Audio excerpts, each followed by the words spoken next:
What's up, guys? Welcome to the November live show. Gotta stay hydrated, right? Hopefully everybody's doing pretty good. Obviously, we are 10 minutes before start time, like per usual. And we are just making sure that like the audio and everything like that works. So if you could, in the chat, let me know if you guys can hear me, okay?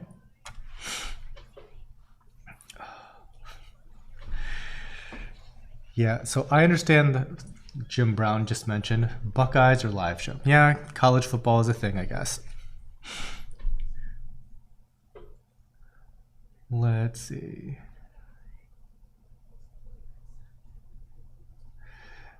John Doe, apparently you can already purchase. Yes, so we put the items live a little bit before the show, just in case that there's something that goes wrong.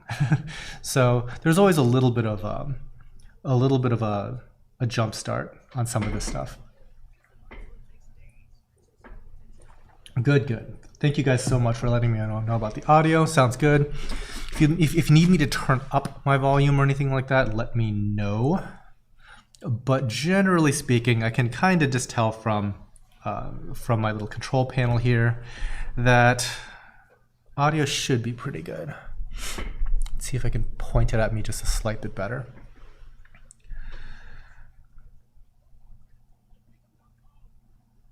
Nice.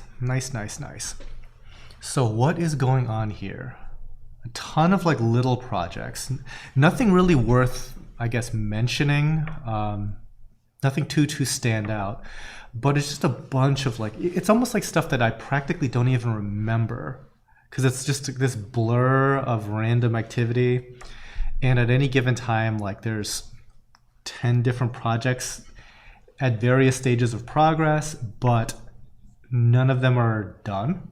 So there's like nothing to talk about until they are done. But yeah, I mean, we're ending the year pretty strong, I'm happy to say, with, you know, all the complete ridiculous uncertainty of 2020. Pick and choose whichever one you want to be anxious about, but yeah, doing okay, so I can't complain. And you know, this isn't officially the Thanksgiving live stream, but yeah, it's good to kind of sit back and appreciate all the good stuff, right?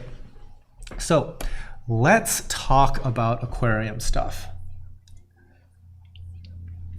Right now, I would have to say that of all the times in our history, this is probably the nicest our corals have looked.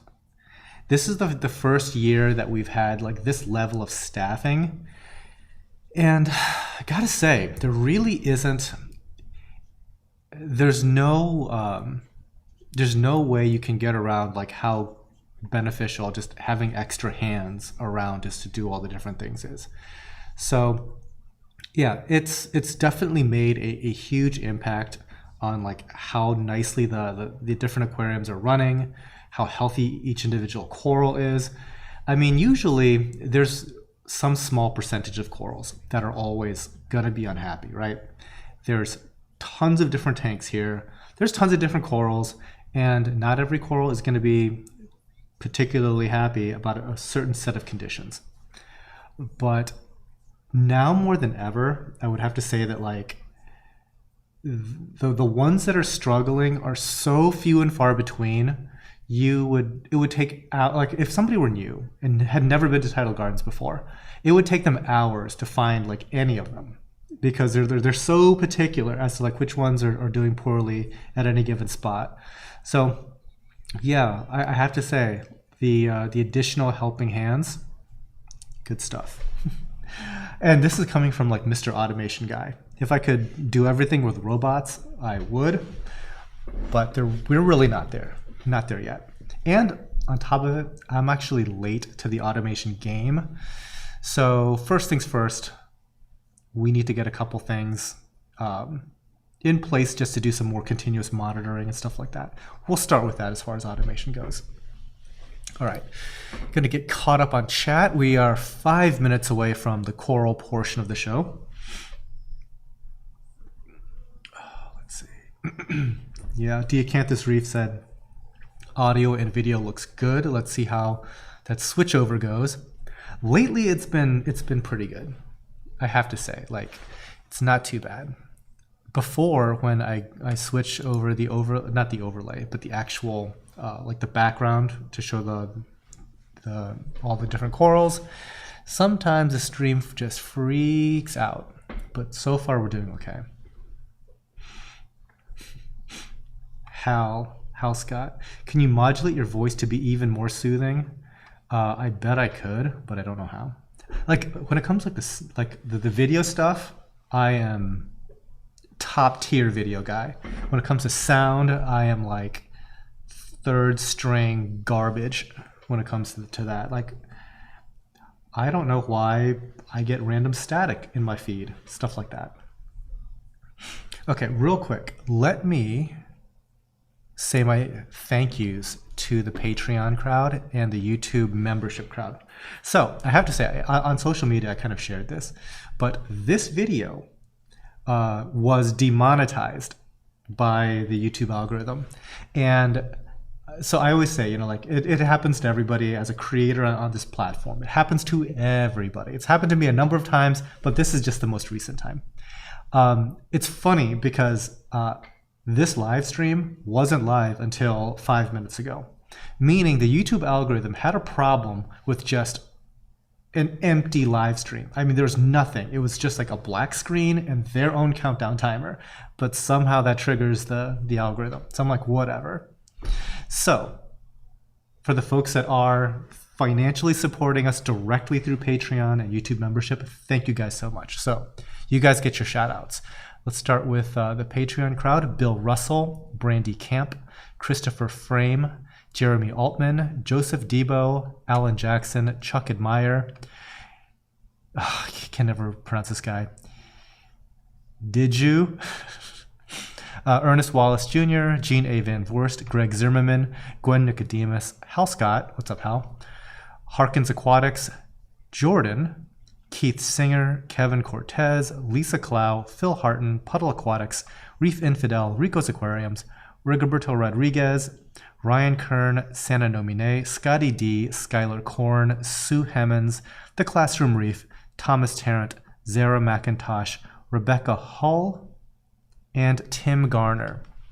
Now on the YouTube member side of things, 328 Reef, Deidre Zuener, Two Please Coral Reefs, Hal Scott again, and new person, like today new, Jake McCoy. So thank you guys so much. All right. So 2 minutes left. Let's see. Bay Area Reefs. I'm still going to send you a Warriors shirt, Dan. Great. Now both of our teams can be in last place. Yeah, sucks about Clay Thompson and sucks about my whole team. They're not good. Oh, let's see. Macy's daddy, did you sell your old camera? I came very close to selling it. So the eBay auction ended. There was a high bidder, and he immediately asked out of the transaction. Normally, I would just like give the person negative feedback and move on. But this time, I just moved on. And I relisted it again, but then I was thinking, you know, this camera, I mean, when I originally purchased it, I think it was like $5,500. The eBay auction ended up at about a little over $1,000. And I'm like, you know what? At $1,000, I could probably just keep it as a webcam, if nothing else, for like Skype calls, like a really fancy Skype call. All right, I'm starting the thing 30 seconds early. My bad. I saw the countdown. My clock went to 2 p.m. Don't worry about it. 30-second head start. Yeah. So anyway, I'm just gonna keep it around as like a Skype camera in case, you know, I want to be doing like a Skype call, you know, in my house or something like that. And I don't want to like crawl all the way back to my studio up here. So anyway, I still have it. Let's see. Framed frags, C70, thoughts? I like it. He's talking about a Canon C70. It's a new Canon cinema camera, kind of like a toned down version of the camera that's pointed at me right now. This is a C200. It's a little bit smaller, a little bit more travel friendly. It's still big. It's still, you know, an actual cinema camera. I might get it. It's a lot. It's over $5,000 right now, and I don't need another cinema camera just yet. So I'd rather like spend it on, you know, building out this new building and stuff like that. But it caught my eye. There's definitely some cool features that it has. Gabriel Berkey, have you thought about moving to the Twitch platform? That seems to work really, really well. I thought of doing a completely other thing on Twitch, kind of like off the topic of the coral reef stuff entirely, and just as like a lounge hangout space. Even gaming would be on the table, except I don't do hangouts and I don't do gaming. So tidalgardens.com, or I'm sorry, twitch.tv/tidalgardens is ours. You know, that is my thing. I just don't ever use it. Let's see, moving on. Chef Velasquez. Hey, Than, what kind of law did you study? My daughter wants to be a lawyer. Okay, real quick. Law school isn't really where you pick out what you do. So there's like 3 different things about legal education that happens. The first is law school. And law school is kind of like, it's very theoretical. It's very like the core roots of law and stuff like that. And you basically all take the same classes. You can specialize in it a little bit. I guess if I had a specialty, it would have been corporate law. Whatever, right? It's not too big of a deal. But then you go through like a bar preparation thing to pass your state bar exam. And the difference between law school and the bar exam for the law for law, two totally different things. Like I could totally imagine somebody walking in off the street and just going straight to the bar and passing it by taking like a bar prep class. Those two things just barely overlap, if at all. Then you actually start to practice, let's say corporate law or whatever, right? That is going to be completely different than your law school experience or preparing for the bar. Like there's just simply no overlap in these things. So why did I go into all that? She has a lot of time to kind of like figure out what kind of law she wants. And depending on what firm she goes to, they're going to dictate like what kind of law she is going to practice. Like she's going to be, okay, maybe you're really, really interested in like the corporate business side of things. Yeah, maybe you're just about securities or tax now, just because that's the workload that they're going to offer you. So plenty of time, and get exposed to, so this is for your daughter obviously, get exposed to all the different types of law and just like get a feel for it, because there's tons of stuff that I had no idea even what they were going in. And I think I would find those topics a lot more interesting actually having gone through the coursework. Jonathan Marley, is the greenhouse finished now? Finished, that's a funny way to describe the greenhouse. It's full. Absolutely, it's full. I would like to completely empty it and do everything different, which might happen in the future. So in that sense, no, it is not done. Let's see. Hillbilly Reefer, hey Than, plumbing a new frag tank and watching your live stream. Good times. Pay attention to your gluing. No, it's plumbing's cool. I am still waiting on my plumber to show back up. He's been AWOL for a while, but yeah, we're getting like super close ourselves, and I'm really happy to see like some progress on that end. Okay, Jim Just Dude, how do I buy on the website? First time with the format of live sale. No worries. So you can go to tidalgardens.com/live. And that will take you directly to that page. You'll see this video here embedded, and it's just like a shopping cart. You see which corals you like. Let's say you're looking at item number 10 here. You want some Cyphastria. Just throw it into your shopping cart and check out. Now, for this particular item, notice that there's that circle that says multiple units available at this price. I don't exactly know how many that we're offering. Maybe there's 5 of them on the website. So yeah, just help yourself. And the first person is going to get the what you see is what you get. But then the other ones are going to be practically indistinguishable from that one. So again, it's the Spellbound Cyphastria here. There's multiple units. I would guess that the person that actually receives this and the person that doesn't receive exactly this one, they probably will have a very tough time telling them all apart. Let's see, what else should I say? Shipping is now $29.99 and it's free over $2.50. So Diacanthus, you're gonna have to update your copy pasta. But thank you so much, Diacanthus, for putting that info out there. But we have reduced our shipping to $29.99. Now, in order to not get charged multiple instances of shipping, you can always select adding to an existing order. That'll get you around that. Just make sure that you pay shipping once, or if your total is over $2.50, not at all.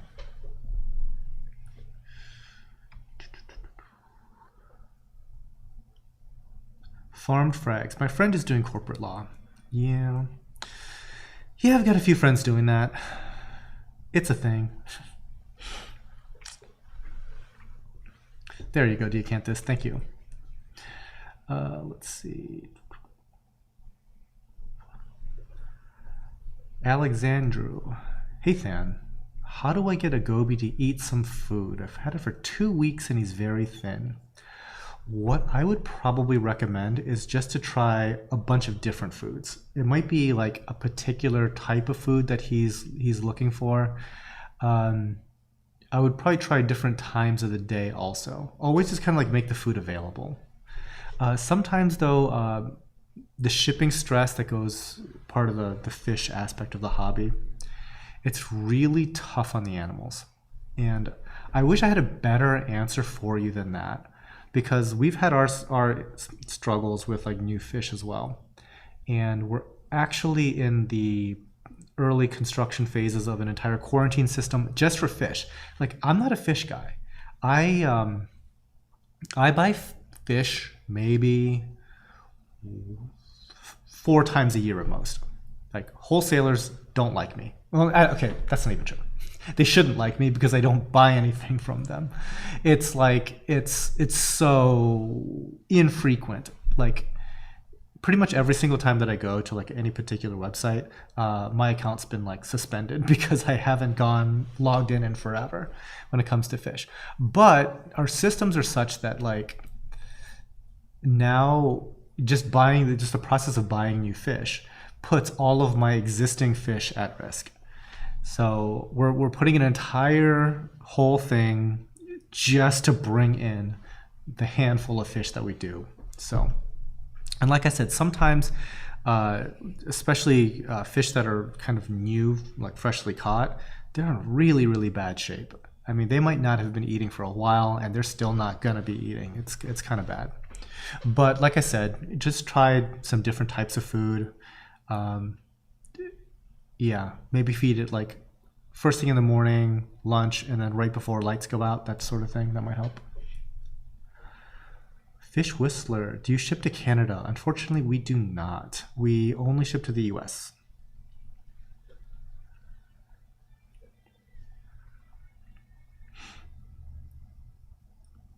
Manan Khan. Hi, Tidal Gardens. Very happy with my recent orders. Thank you. I'm glad you're happy with it. May I ask when you will see the B and C frag setup complete and up and running? So B is actually up and running. It's in the process of cycling. There's like some minor stuff that I need to do. I need to make some like changes to the show tank. I need to fix a leak that's in the sump. And by fix a leak, I mean get my plumber to fix a leak in the sump. There's like a bulkhead that's leaking. It's one of those types of things, but it's like a giant bulkhead that's kind of already glued into a whole host of other things. Long story short, some work to do still. But the system itself is probably like most of the way through its cycle. So once it is, I think what we're going to do is slowly start like fragging some of the large polyp stonies in set A, and transition them after dipping and inspecting and everything like that once again to get into set B. And then I will kind of like repurpose set A's real estate more towards a lot of the SPS, because the SPS kind of, specifically Acropora, benefit from a more aged, grown-in aquarium. And so set A has been up for about a year, give or take. So soon, set C is completely not a thing yet. But I'm actually the most excited about set C because I view it as like a pretty big departure from all our other systems. All of the systems so far in this new building, and at the greenhouse for that matter, they're really very much focused on the farming aspect. But set C is more about like the selling and staging. So by building that out, it's going to make the actual work of shipping corals out a lot easier for us. Jonathan Marley, is there a future in sending frags to the UK? There might be. There's a lot of there is a lot of, what's the word I'm looking for? A lot of things are up in the air right now involving the UK. I've got a friend there and she does import, but a lot of things are changing with, you know, the whole Brexit situation, and also with the different regulations that go into importing into the UK. Honestly, it would take the biggest, fattest orders for us to even consider it, because we're not even set up to do export. But never say never, I guess. No time soon, but never say never. John Doe, Than, buy more anemones. We are actually collecting some of like the really high-end anemones. Like we've got like Nexus sunbursts, we have Colorado sunbursts, stuff like that. Now what's funny is that we have this Nexus sunburst, which if you know what that is, it's kind of like this, it looks like almost like a grafted coral, right? It's like half green and half Colorado sunburst. And it's really, really cool. And we got like one about this big. It cost a fortune because they're selling for like over $2,000 wholesale right now, if you can even find them. And ours has split like multiple times, and it's like this big, and it splits when it's this big. But then we have this monster Colorado sunburst, like a true Colorado sunburst, and it is every bit of probably 18 inches across and will not split. It's like the silliest thing ever. It's like a giant pizza of an anemone. Won't split for us. But over time, I hope to add some more cool ones. Ben Savaldi, is there another Black Friday show, or is this the only live show for November? This is the only live show for November. Now, this entire month, we're running a different special every week. So I think this week, I forget what the special is this week. You have to check on the website. I forget. But every week is having like a different set of specials. So check that out. But as far as live shows go, this is it.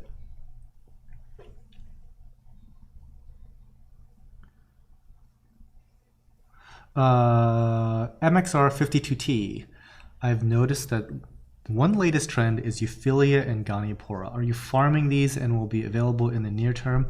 Okay, yes and no. No on the Euphyllia.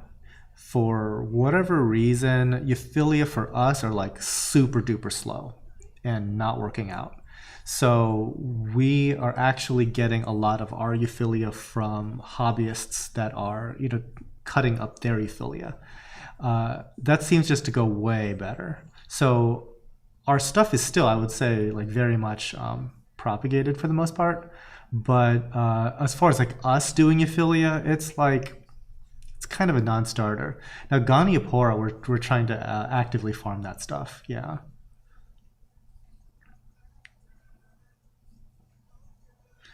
Tattoo Dancer 91. Do you find yourself favoring the new building over the greenhouse? Any problems on the horizon with lack of motivation in the greenhouse? If it's me, yeah, I like the new building more than the greenhouse. But my two full-time guys, they spend the majority of their time in the greenhouse. The greenhouse is by far like the most, as far as like corals that we sell, still come out of the greenhouse. I mean, like the systems downstairs are fairly new, and one of them is completely empty. So, yeah, it's definitely still very much, you know, the greenhouse is like everything. Now, that sounds crazy considering that there's literally 2,000 gallons downstairs up and operational with lots of coral. But again, most of it is really still the greenhouse. And also, the greenhouse is improving at a rate that is comparable with this building. Like, we get asked all the time, are you going to take down the greenhouse now that you have this new building? And it's like quite the opposite. Like, we're putting in much more heavy investment into the greenhouse. And, you know, that's worked out really, really nicely. It's a much, much better facility. Just in the past 2 years, like the types of upgrades that we've made, like astonishingly good. So I'm super happy with it. Like, so I'll actually talk about a couple of these corals that you're seeing here. For whatever reason, some of our zoas in years past just really struggled. And now that we're like, I guess, like upping our game in the greenhouse, because like pretty much all the zoanthids that you see are going to be grown out in the greenhouse. And like, they've never looked this good. As far as like the size of their polyps and everything like that, we're finally getting over a couple of like chronic little issues that are very greenhouse related, because those systems have been running consistently for 12 years, and they get a lot of momentum. So if you get like high phosphates, you're going to have high phosphates for years until you start like really doing some things to kind of challenge those levels, and it just takes manpower. And this past year, we've made huge progress in that regard. So like the colors, the size and health of all the polyps and stuff like that, especially with the zoas, it's made an incredible difference. Other things is just like making the whole maintenance part easier. So believe it or not, we've never had running hot water in the greenhouse until about like 3 weeks ago. We've had that greenhouse since 2002. It has never had running hot water. Now, if you can imagine, maintenance is going to tail off in the wintertime when you turn on the faucet and it's 40-degree water, right? Nobody wants to work in that, and less stuff happens. But now we have toasty 120-degree water, and so a lot more stuff is getting done in like November. Yeah, so like this winter, I expect to do like a ton of good work out there. Actually, me, like I wash trays. It doesn't look like I do anything around here, but sometimes I do. And having hot water will make that work that much easier.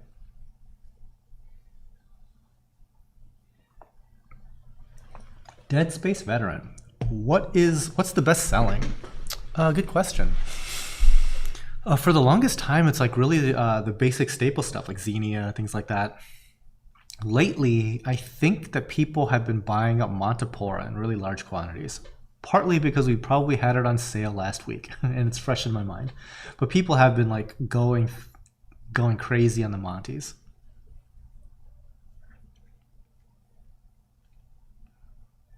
Scott, hello from Scotland. Scott Morrison. Very nice to have you. I would eventually like to go visit all these places where you guys live. Tattoo Dancer, greenhouse tour. Yeah, maybe. The other week, maybe a couple weeks ago, I did a Instagram live thing. And yeah, I just did like a walkthrough of like everything that's going on here. We walked to the greenhouse, took a look around at some things. It was kind of neat. Greenhouse isn't the best place to shoot because there's like, it's kind of cramped. I mean, compared to like this building was designed with like human labor in mind. Like I want this place to be easy to work in. So you will probably be hard pressed to find a place that has utilized the space so aggressively towards like aisleways, workstations, and stuff like that. Because our aquariums, they're not that big given the size of this footprint. And there's a lot of places I know that would have just gone crazy with like their tank sizes, just to like fit in as much as possible. Because like a building like this, it's not cheap. And so I'm sure that like a lot of folks would have like thought about, you know, I need to put as many tanks in here as humanly possible. Whereas we took the exact opposite approach. It's like, nope, whatever tanks that show up in here, we want tons of room around them to make them easy to work in. Because once stuff becomes hard to work in, the work doesn't happen. I just know that from personal experience. So yeah. What was my point in all that? The greenhouse kind of had that previous mindset. Excuse me one sec. I have to sneeze. Excuse me. That felt awesome. Yeah, so the greenhouse, kind of tight, lots of people, hard to maneuver a camera of any size through there. So a lot of the footage you've seen lately has probably been of this building and not so much the greenhouse because of that. But, you know, and the greenhouse is worth seeing. I mean, there's a lot of cool stuff in there. One thing that was actually kind of cool was one of our inexpensive fluorescent light fixtures from Amazon eventually got too much condensation dripping down on it and caught on fire yesterday. So that's kind of neat. We have since replaced it with some Reef Bright LEDs that we had hanging around. So upgrades, take them when you can, right?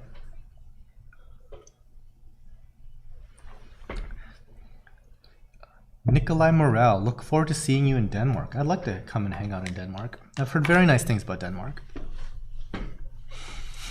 I've heard that the food is not that great though. I don't know what to think about that. Never tried it, but I've heard things.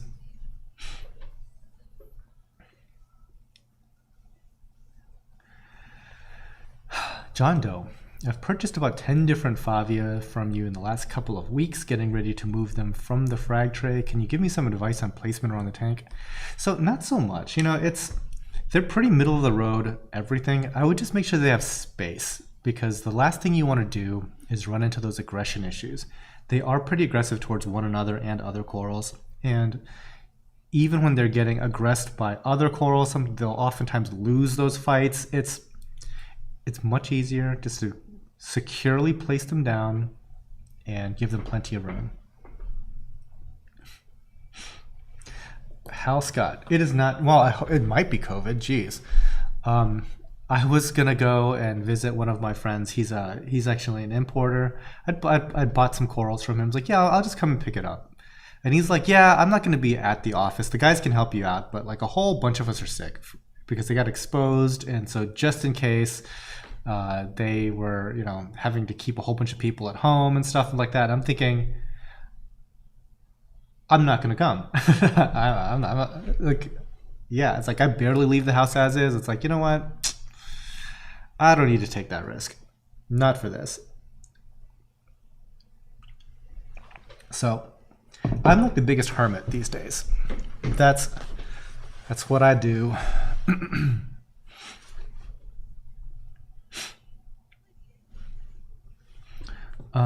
Let's see. What's up, Harkins? Welcome to the show. Gabriel Berkey, I just snagged a 3rd generation Max Spec gyre. I don't know what generation they're on currently. Thoughts on gyre flow? Those are pretty cool pumps. We have a bunch of them. The only thing that we kind of struggle with, and I think everybody struggles with the gyre pumps, is that you have to keep them like clean, like more so than other pump designs. Because once they get dirty, they kind of like really lose a lot of momentum. Like they lose a lot of power. They also make more noise. So you really have to stay up on the maintenance. Let's see. In an older video, very old, you had tons of potted plants in the greenhouse, a hobby. My parents were into the whole plant thing, and we still have some plants, but they don't like that salty air. You'd be amazed at like how much salt is actually in the air in places like coral farms. Because I always thought that it's humidity, but that's just the water evaporating. It's not like evaporating salt, but no, it's salt. It's definitely salt. So the plants like struggle mightily, and eventually all the plants got pushed out.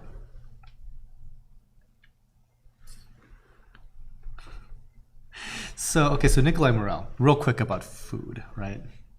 So I like to travel to Japan a lot. Japan is like an amazing food location. Like anything you can imagine, they do it at a really, really, really high level. Like, sorry to all the Italians out there, but I think the best Neapolitan pizza is in Tokyo. Like, it's crazy. So anyway, so my friend Ben, who works here, he wants to go to Japan, but he's not into like the fine dining scene of Japan.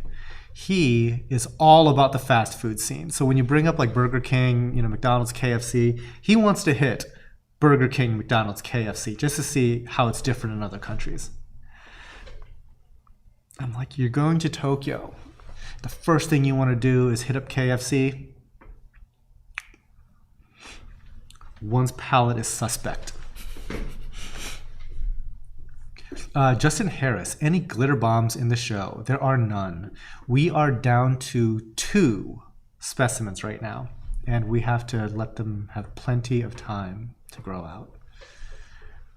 Now, one of my friends, Will, you've possibly seen his tank on this channel before, but he got one a while back from us, and it's getting to the point where it can be fragged, and I'll trade for a piece of his.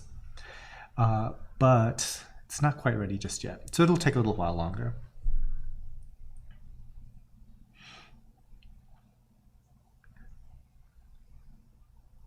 MXR52T, love your aquaculture approach to coral farming.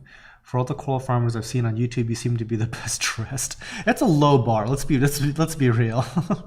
Like the uniform in this industry is like t-shirt with a clownfish on it. That's like everybody. Like I don't know anybody who dresses any differently than t-shirt with a clownfish on it, to be perfectly honest. Let's see. Harkins, I will go to Tokyo anytime you want. Yeah, I wish. They won't let me in.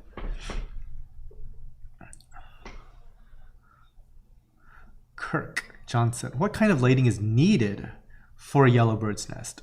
Is it okay in an LPS softy tank? Yellowbird's nest is fairly adaptable when it comes to lighting. I wouldn't worry about it too much.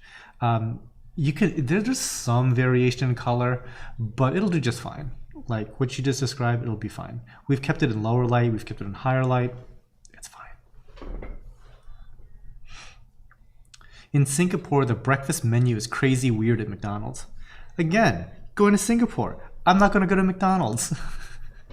Like if I was to go to Singapore once again, I would literally plan out every single meal to hit. I mean, these are like food capitals, people. Like this, places like that, this is where you go crazy on your food budget. Like now's the time. Like here in Northeast Ohio, no need to spend any money on food. It's not going to be that. It's going to be like whatever. Just there's like no benefit to like tripling your food budget in Northeast Ohio, right? But you go to some of these like crazy places. Now's the time. Now's the time to eat the weird stuff. Have you watched the Food Wars anime? No, I have not. I have not. Let's see. Justin Harris, I've got a nice Ghani garden going. Looking for the glitter bomb to complete it. It's awesome. Like it's really, really, really cool. Somebody here has a red glitter bomb with a very, very, very long wait list, and I'm kind of hoping to get some of that. Like there's probably like a handful of really awesome Goniapora that I want. Yeah, and so we got an amazeballs Gani. Actually 2 frags of it. and both of them are basically dead. Again, going back to the whole, you'd be hard pressed to find like the troubled corals in this whole place. That's one of them. It's so strange. We have hundreds of Goniopora like that successfully propagated, and yeah, the only one that I really cared about, just not doing well. So hopefully we're going to be getting a couple more in the future of those, and we'll do a better job, because I think that the problem is they were in one of the new systems downstairs in this new building, and the systems downstairs have stupidly low phosphates and nitrates, and Goniopora probably don't love that environment. So I think as that system ages in a little bit, it'll do better as far as that goes. I mean, the higher nutrient corals, like, again, we're looking at the zoas. I mean, they would love that type of stuff, but even then, it's super sparse. I think people like greatly underestimate, how clean their tank should be, because do they overestimate or do they underestimate? They overestimate how clean their tank should be. So when they make it like zero everything, it can be really problematic. I mean, a lot of our corals, they like dirtier water. They do thrive when they get that extra food source. So my guess is a lot of the Gonies downstairs really could benefit from a little bit more in that regard.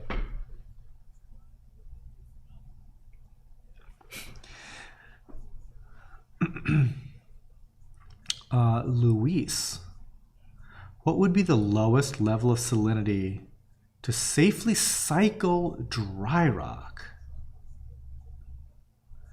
The lowest level of salinity for dry rock? Like 0, right? You're trying to cycle dry rock. I thought you were just trying to like soak it. I don't really know. That's an interesting question.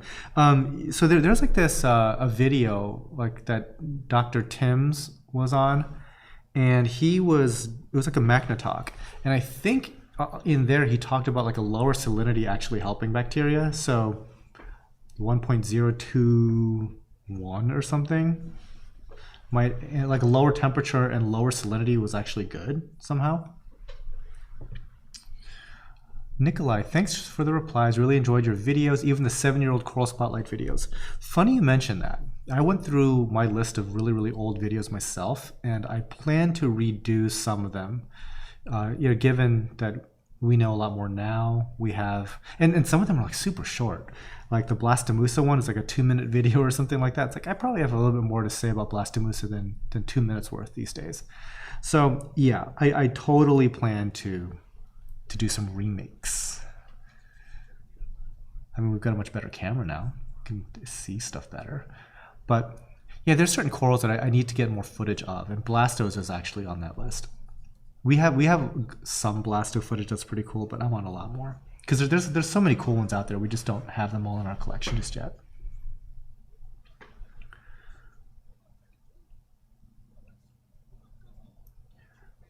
Chris C, what corals will be on the sale next week? Softies? I can't say. You will find out Monday, I think.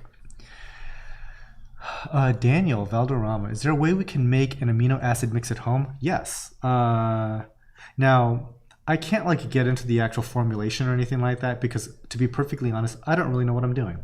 But we've tried to make our own amino acids just from like a bulk supplements, like weightlifting website sort of thing.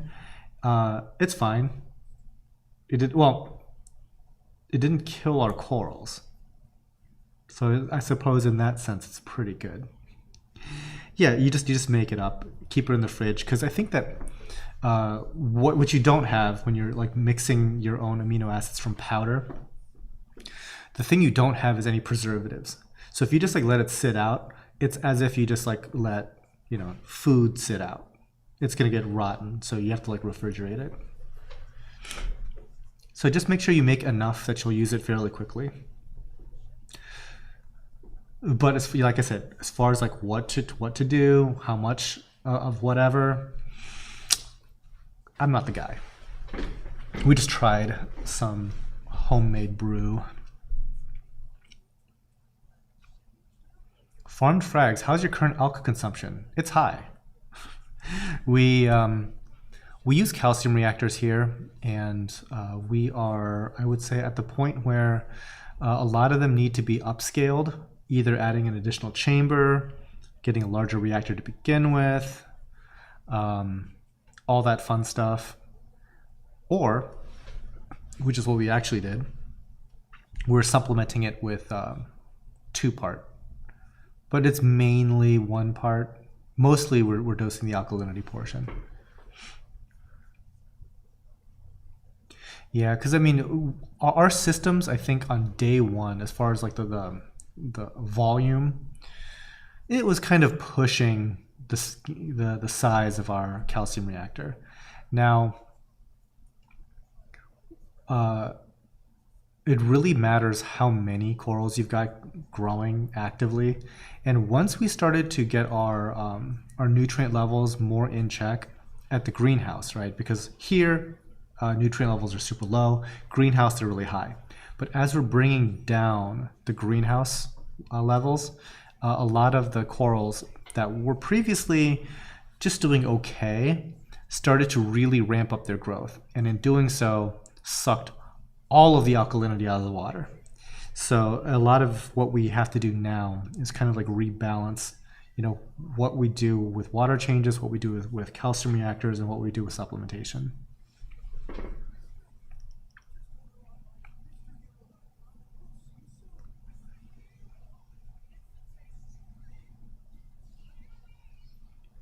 Aminos generally don't have preservatives.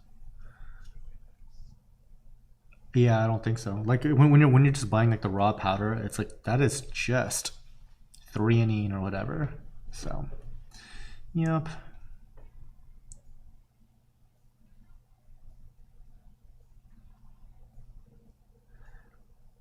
Ken Poman 1. I had no idea Tidal Gardens existed till a few months ago.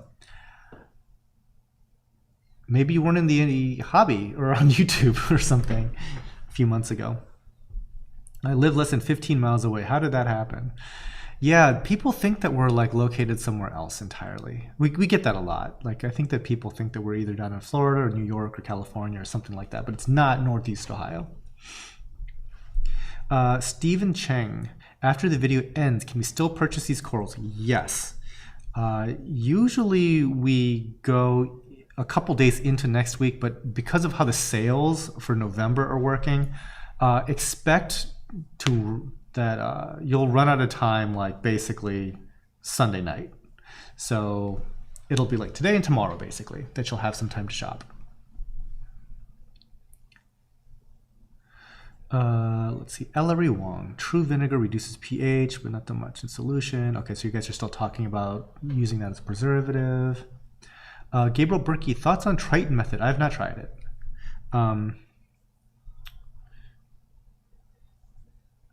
It's okay, I guess.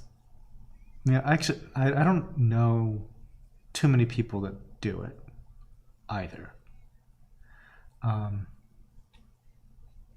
Yeah, the nice thing, I guess, would be just being able to test for more things. But you know, it's one of those things. You don't want to be crippled by numbers either. But having the information is nice. You know, you never know, and just having like that log of data is kind of nice. But we don't like obsess over like all the different numbers, I guess.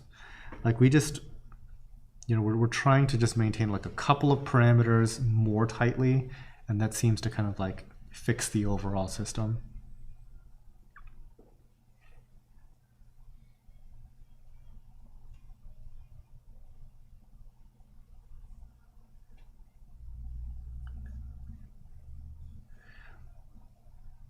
Becky Neelis, stupid question. Local pickup available?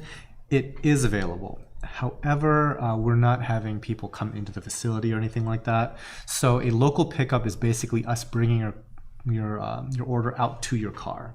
But yes, if you would like to save on shipping, which by the way is now reduced, it is now $29.99, free over $250, down from $39.99. So you're saving $10 there. But yes, if you wanted to save on shipping and actually save on the stress on the animals, yes, local pickup is available.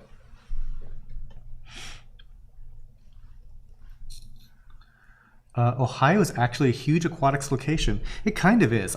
Somebody had just moved here from down in Florida and was saying like, yeah, it's, you know, down in Florida we have like a lot of stores. And I get it. Florida does have a lot of stores. And he's like, not able to find very much in the way of stores here. And I'm like, there's like a dozen stores in Northeast Ohio. So yeah, and so I had made some suggestions, but it's like most stores don't have Tidal Gardens level coral. So if you're looking for corals, you kind of found Tidal Gardens. The problem with Tidal Gardens, if you're local, is you can't shop here in person right now. So yeah, I mean, if you wanted to, like, you know, actually shop in person, look around, it's like there's going to be like some other stores that might cater to your interests a little bit better. But like I said, it's at least there are numbers of stores. Yeah, shipping is one of those weird things, you know, like shipping is crazy right now, guys. It's crazy. Okay, story time. So we ship UPS. Everything is wonderful so far. I can't complain. However, gotta sip the tea, right? We had ordered several skids of styrofoam boxes. Lately, it's been a challenge to get stuff on time, so we placed it early because I was like, you know what, we're doing a show on the 21st, so we should probably order it probably first of the month in November, just to give them 21 days to get us our skids of boxes, right? They haven't even shipped yet. It's been 21 days. They haven't even shipped. And I guess it's because there's like this huge demand for styrofoam boxes right now. And, you know, they might have like some shortages on staffing, but basically they can't even, like their machines can't put the styrofoam boxes into the cardboard outer shell fast enough, because like basically every single thing going through their entire process is already sold months in advance right now. They are literally weeks behind in production. And I'm like,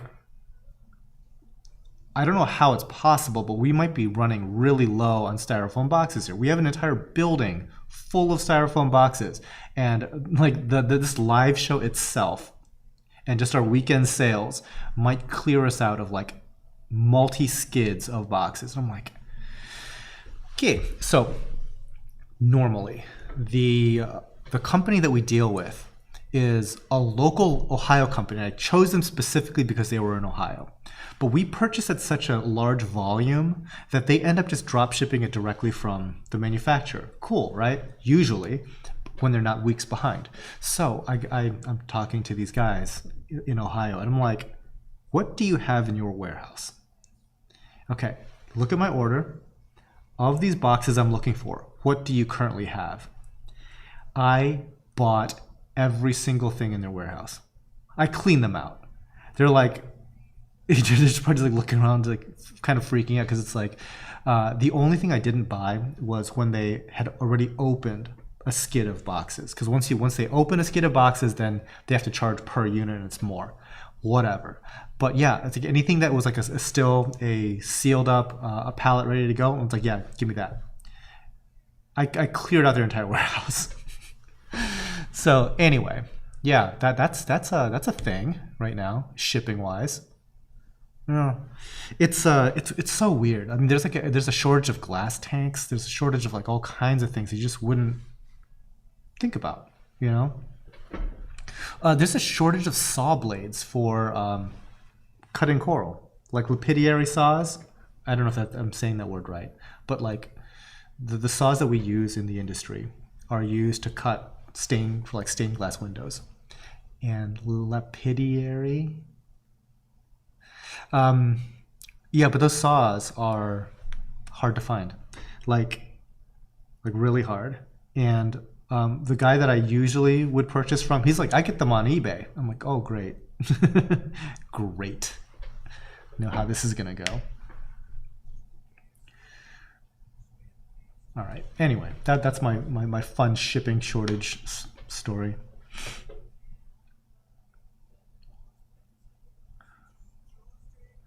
Scott Morrison, have you ever visited Ohio Fish Rescue? No. Um, Funny thing, like the freshwater and saltwater worlds could not be more disconnected. It's crazy. Like he's probably 30 minutes away from here. I hadn't even heard of him until like a year or two ago. And as far as like my interest in going to see it is like bordering on zero. Like I actually just don't care about the freshwater side of things right now. Like maybe if I got into freshwater, it'd be like the coolest thing ever, right? It'd be like Disneyland. But until I do, it is really crazy how like striated that is. Like how the freshwater and saltwater people simply just don't mix. Bizarre. And back when we had trade shows, there was a trade show called Aquashella, and it was put on by like Coralfish 12G and the guys at Fritz and stuff. And they wanted to make it a freshwater saltwater show. Yeah. And like the freshwater and saltwater YouTubers, it wasn't like a beef or anything like that, but it was just like we're just like looking straight through each other. Like I don't even know who maybe you're somebody. I don't know. I just don't know who the heck you are. And vice versa. It's like you're looking right through me, like, oh, okay, that. Bless your heart. It's kind of like that. It's like, oh, great.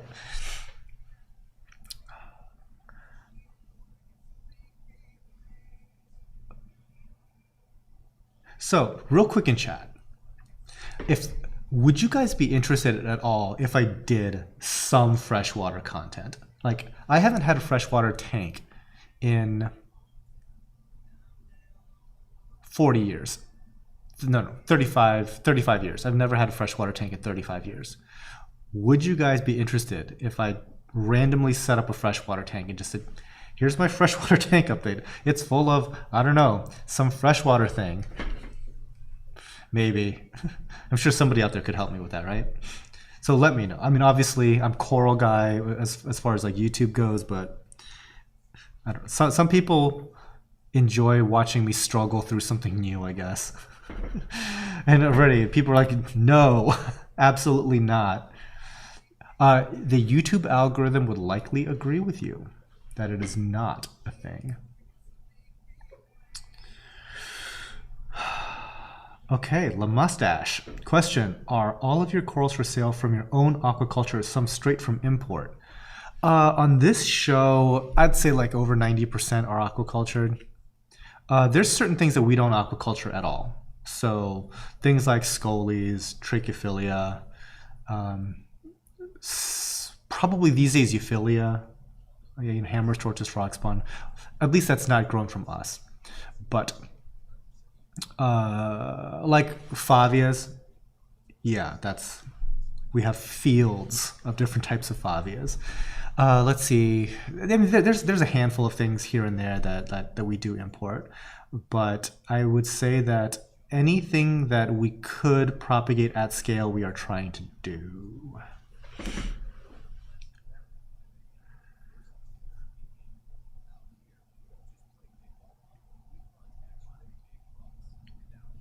Let's see. Freshwater is cool too. Nope. I have a freshwater tank, but don't focus on it much. It's okay. La Mustache says, sounds elitist. Freshwater is the elite side. I mean, maybe that's what you meant. Nobody spends like the freshwater people spend at the high end. It's not even that close. Like, there's never been a saltwater fish that sold for millions of dollars. Unless you're counting like tuna for sushi restaurants during like a special festival in Tokyo. They sold for millions of dollars. But for actually like a home hobbyist, the big deal, expensive fish, they're all on those like Asian arowana and the koi and everything like that. The most expensive saltwater fish ever is like 30 grand or something. Like peppermint angels, I think. Is there like a more expensive fish saltwater side? I don't think so. I mean, I knew like one of my dad's colleagues is like a professor, and his family is from Japan, and yeah, they were talking about like, yeah, you know, we got this $30,000 koi, we put it in our pond, we never saw it again. It was something like that. It's hilarious. Let's see. You could set up a live stream feed of around the shop that we could watch. We thought about that occasionally. You know, I don't know if like people are really like. I think that it sounds interesting on paper, but I don't think it's like really interesting. Krieger's Reef. I'm a saltwater guy, but planted tanks are pretty amazing. I agree. I think planted tanks are very cool. So it's funny. Like I think they're really cool. One of the guys here that works here, Luke. When I brought up the idea of like, you know, what if we set up like a paludarium? You know, one of those are like half plant and then half like aquatic. He's just like, why don't you just like take some grass and put it in water? It's like the same thing. So he's just like completely not into the freshwater scene. I love discus, especially from Kenny Chung. Don't know who Kenny is, but discus are very cool.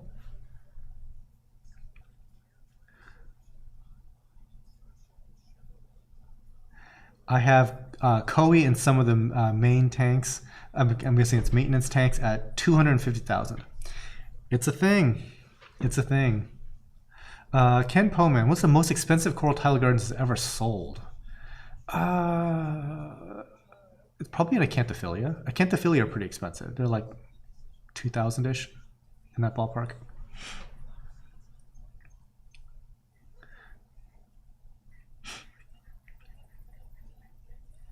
I love that you try to propagate all as you can. Much respect for that. Well, thank you. So here's the thing, okay? Tidal Gardens is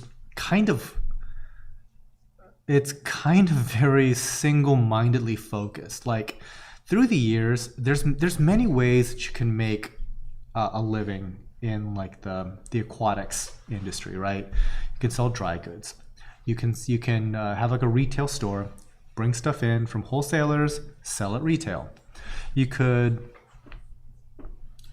do the same thing but sell it online. You could do tank maintenance contracts. Like Harkins, he does tank maintenance stuff, right? Stuff like that. So there's all these different avenues. And I really got into like the farming side of things. Like Tidal Gardens from day one was meant to be a coral farm. There's a million other things I could have done at the time. Because we're talking like in 2002 era, there weren't many farms to begin with, and no, I just like hard committed to doing the coral farming thing, and you know, like there's been like tons of businesses that have like been really successful. Maybe some of them have stayed successful, maybe some of them have gone away. Tons of stuff that we could have pursued. We didn't do any of them. We just did the coral farming, and the marketplace is kind of caught up with our activity. And so luckily, you know, we just simply now have like 20 years of experience doing this now. And so, yeah, it's like there's like all these little things that we just like picked up along the way from like personal experience of messing something up, or just some efficiencies here and there, like just the way that we like to do it, you know. Rather than having like, for example, a couple of years ago, there was like an import ban on Indonesia. And yeah, it's like if you were really, really, really reliant on import, that's a problem, you know? And with like all the different restrictions that have happened because of COVID, you know, there's like, you know, retail is struggling. Like just retail in general is struggling. And yeah, we didn't pursue that. The tank maintenance aspect of things is going to struggle if you can't get into your client's place to do the maintenance. That aspect is struggled. So, you know, it's like a combination of just like all these different things, but the coral farming stuff wasn't impacted in that way. So yeah, sometimes you just get lucky. I'd chalk it up to that, really.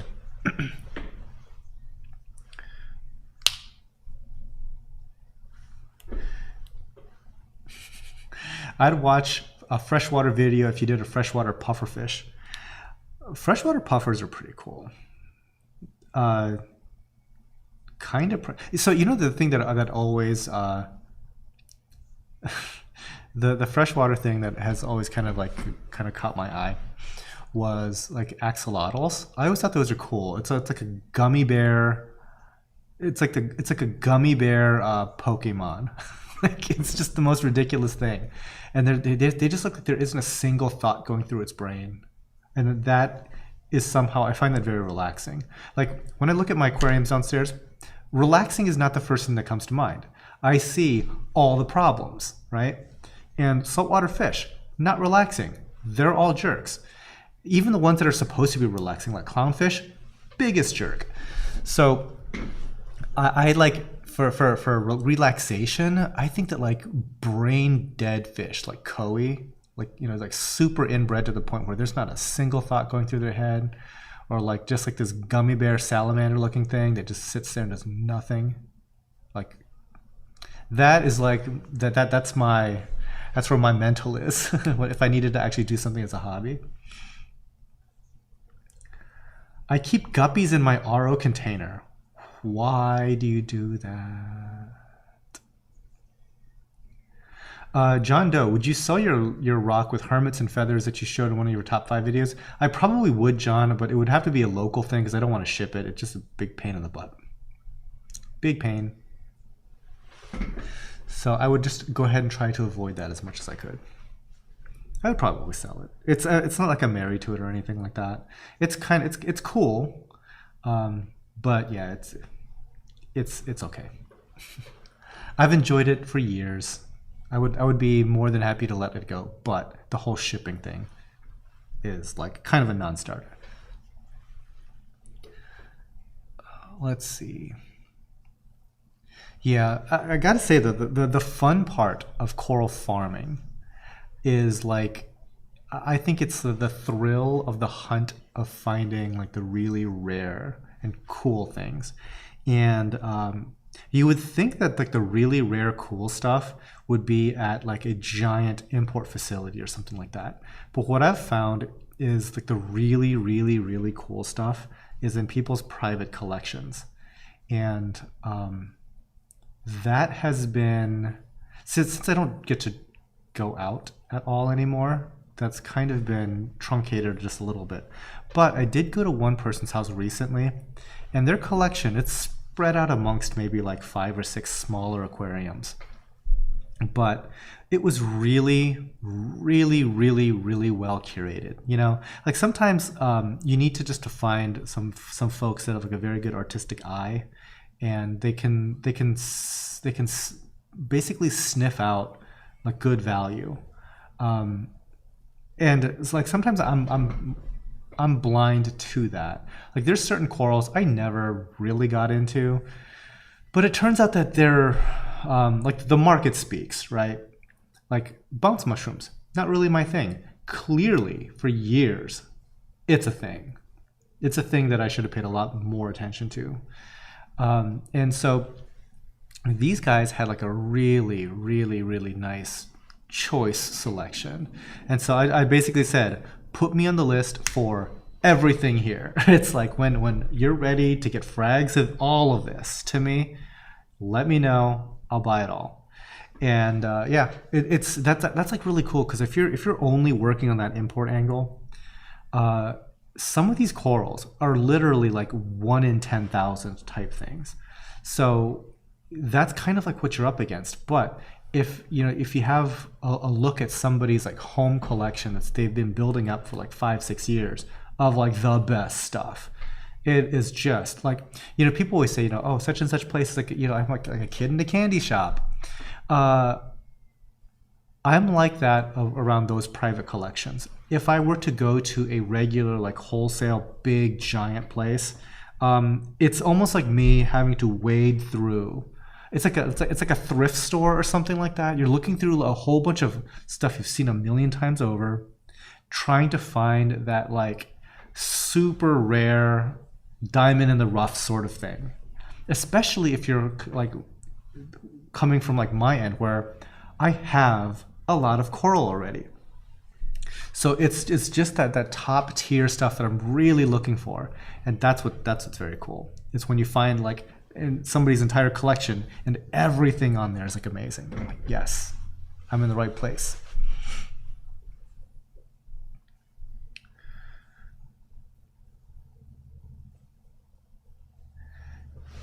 Private collections are crazy. Yes, Harkins. Yes. Yeah, I'm all about them. Like I said, this one place is just like it's just an apartment, and I think I saw literally a dozen blastomusa that I don't have here, like a dozen. And okay, so right now on our I say that like as if we have a lot. On our website we probably don't have a lot, but we are growing several strains. But the stuff that they had, like there's a few strains I've never even seen in my whole life. Also, I saw, do you guys know what a Montipore setosa is? Usually it's like an orange, smooth, branching Montipora, right? They had a Montipore setosa that was, no joke, 4-colored grafted. And I'm like, well, okay, well, I have to get that, right? Right? Yeah, it's like amazing, amazing stuff. So I'm like, yes, I need to find more people like this and go hang out with them. Or hang out with their tanks. They don't have to be there. I'm sure they're very nice, but they don't got to be there. Let's see, La Mustache. However, it's much more expensive from a business point to buy from individuals. Yeah, maybe. The thing is, like my dream scenario is to not have to buy a lot. Okay, I'll use like the wine analogy. So I barely ever drink, right? I almost never drink. And not that I don't enjoy it or whatever, there's no like hang up. It just doesn't happen. So for example, if there is Coke in my fridge, I guarantee there won't be Coke in my fridge in 4 days, right? It'll all be gone. I'll drink all of it. I have like a sweet tooth, right? That's my thing. If there's like beer in the fridge, it will last as long as it takes me to give it away. So it could be there for 2 years, right? So the alcohol thing just isn't my thing. What that affords me though, is when I want to go and get a stupidly expensive bottle of wine or whiskey or whatever. And you know what, to be perfectly honest, I've never even bought a bottle of whiskey my whole life. But there is this one bottle called the Yamazaki 25 year that I want to try. And I think it's a lot of money. So anyway, the nice thing is when you never spend money on certain things, your mental budget for that thing can go up. So because I never buy any bottles of wine, and let's say I spend like $200 on a bottle of wine, right? That's like 4 glasses, $200 on this bottle of wine. It's okay because I didn't spend any money for years on this stuff, and so $200 like spread over like 7 years where I didn't buy any wine, it's really not that much. So similarly, I'll bring it back to the coral farming end. If there's the right coral out there, it doesn't matter what it is. Because if you're mainly focused on farming and you don't have to like bring in, plane loads of coral all the time, and you're not working on just margins, you're working on just getting it into the collection. It's like an art collection. It's like it doesn't matter how much that thing costs. If it shows up, you buy it. And I guarantee you, if I see a 4-colored grafted setosa sort of thing, I am buying it. And it doesn't really matter what that guy wants for it. Like, yeah, I'm gonna buy it. Like, you just never see that stuff. Let's see. Tattoo Dancer 91. I'm addicted to buying wild acropore frags. Truly some Cinderella pieces come in, brown to rainbow. That is true. Like a lot of times, the stuff that shows up from the wild, uh, it looks terrible once it comes over, and and a lot of the stuff that we keep, these aren't natural colors at all, and so it takes like a certain type of husbandry to really like bring out some of these colors. Now, I'm kind of torn in some ways on that, because it's like, in some ways, like the healthiest coral is probably like a brown ugly coral. It's probably like super healthy. But when we're trying to get it to express like certain types of fluorescence and things like that, it might not actually be as healthy. So I get the criticism on that end. However, like the way that we keep our corals, the types of light that we grow them in to get like the different coloration, and no matter what, you weren't going to replicate the ocean anyway. 100% guaranteed. You weren't ever gonna, even if that was like your number one goal, like I want to replicate the ocean, it's like you're gonna fail. But if you but like that, like I said, the way that we do our lighting, the way that we do our nutrient levels, the way that we do our supplementation, feeding, and everything like that, all of that changes. So you might get something that doesn't exactly wow anybody. Could look absolutely insane just in our tank conditions. Harkins, is the goat still available? I think it is. I think so. Has your name on it. Rainier Trofer, what corals do you collect? I collect corallomorphs. What do we collect? Like right now,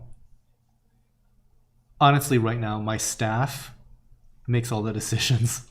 I give them a lot of autonomy. But when it comes to the stuff that I like, the two things that are topping my list are Goniopora and Blastomussa. I try to replicate the ocean. I dump plastic in my reef. Yeah, exactly. And you keep it at like 90 degrees Fahrenheit. Yeah, like the oceans have seen better days, let's just say.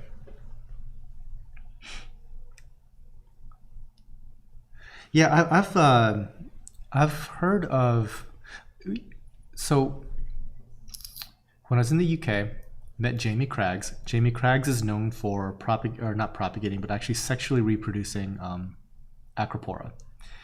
And he was telling me the story about how the entire first year was lost because he got samples from Australia and I believe Singapore, and he's in touch with the researchers there while he's in the UK in his lab, and he's trying to mimic the ocean conditions out there. And so when at night he would be at the lab right around the time where he's expecting the corals to spawn. And, out in the reefs, they were starting to spawn already. So he's getting the call saying, hey, they're spawning right now. And in his tanks, they weren't. And like days of this had gone by. And finally, like the one day that he didn't stay the night at the lab was the day that those Acropora spawned.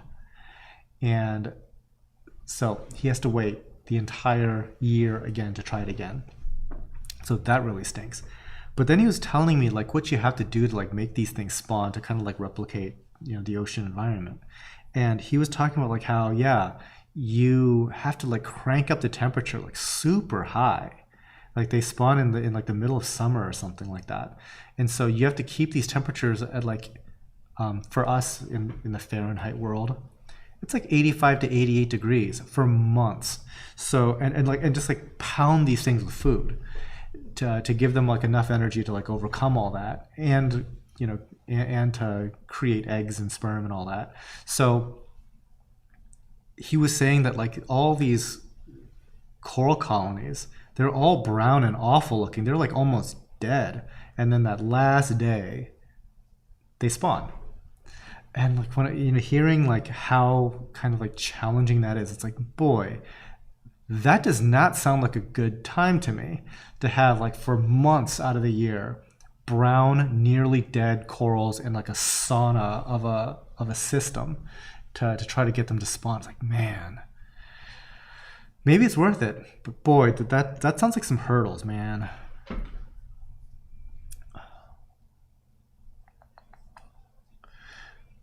Steve, so I think you got your question answered. When will these orders get shipped if I place the order today?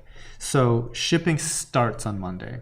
Now this coming week, I think we're only shipping Monday, Tuesday because it's the Thanksgiving week. Because of UPS holidays, I think it's only we're shipping Monday for delivery Tuesday, Tuesday for delivery Wednesday. After that, you're waiting a week later. Let's see. Scott Morrison, do you guys ever feed your corals? And if yes, how often? We feed all the tanks pretty much every day, like a broadcast feeding. In a couple of the systems, we actually turn off the pumps and feed 3 times a week. Joseph Puzo, with the power outage that just passed, do you have a generator? No, we are going to get one. So there's a couple of problems with the generator. So I was really exploring the idea of like Tesla batteries and stuff to battery backup, but it just does not work for our electrical system here. I'm not going to get too much into it, but long story short, the electrical we have here is a little bit too big to be compatible with power walls and too small to be compatible with mega packs. So Tesla is off the table entirely. It is like a technical thing, not a possibility. So the other thing is, I really wanted the battery thing to work, but it's just not going to work. So we're looking again back at natural gas generation and solar. 2 separate but kind of interconnected projects, and it is entirely possible that the generator for this building is going to be in the ballpark of $50,000. So had to save up a little bit of money, but yes, we will be getting a generator. Long story short, it's probably going to be a 80 kilowatt natural gas generator that does 3-phase. It's a pretty serious beefy piece.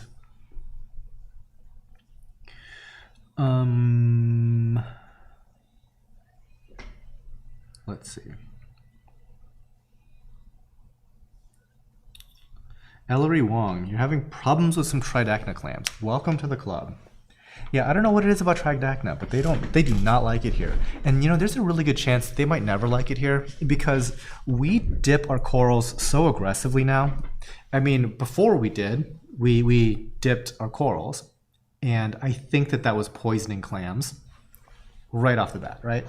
Now we dip way more, way more. So unless we had like a separate tank that we literally like never housed corals in that we ever planned to dip, yeah, I don't think that clams are in our future. Like it literally might be a completely isolated system where we might even try anything with them. Because yeah, because we dip in Dedal, we dip in Bayer. By the way, have you guys ever tried dipping Bayer? It's called Bio Advanced Total Insect Killer now. I think Bayer got acquired by somebody, or they acquired somebody. But long story short, that product is no longer called Bayer Total Insect Killer. It's called Bio Advanced. It's this milky substance. Yeah, you need to be careful with that. I found out that it's not legal to purchase in the EU. It's not legal to purchase in several states in the US. And I'm like, huh. And so I got that stuff on my hands, and yeah, I felt it. Like it's like, I think it's like a nerve agent. Like it's not like, oh, I felt it in my hands. No, I felt it in my spine. I'm like, oh, hey, look at that. And I do know that is hyper effective at killing off a lot of things. But what's super weird is that it is super ultra gentle on corals. Like it obliterates damn near everything else. But the corals, very gentle. It kills you. I'm absolutely certain it's unsafe. But that's like the real deal stuff that we use here somewhat regularly. I need to take some better precautions. Like some of my guys are terrified of the stuff, as they should be. But no, I'm dumb enough to actually get some on my hands. Luckily, I don't do this too often.